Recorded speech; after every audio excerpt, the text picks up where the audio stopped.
So what does the data actually show us, and what's driving the drop in foreign investment into China? I think what you're seeing is in a continuation of last year's really weak numbers. We saw a record, there was a record low, it was like about a 30-year low last year in companies putting money into China. And this year you're seeing a continuation of that. Basically, yields obviously are much higher in the US and other developed economies than they are in China. The Chinese central bank is cutting rates now.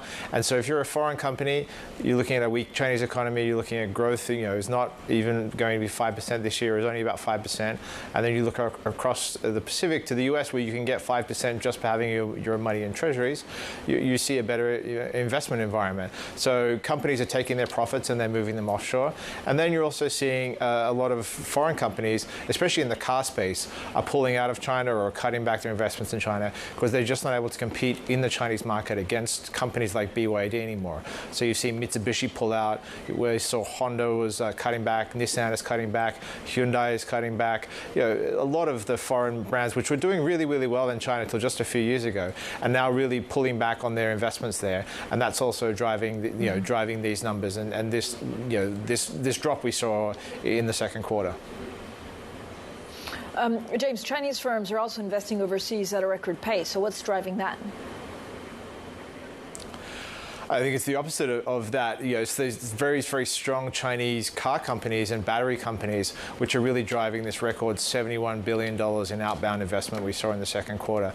BYD has opened factories in Thailand, Brazil. It's opening factories in Turkey. It's talking about opening a factory in Hungary. It's opened a factory in Kazakhstan.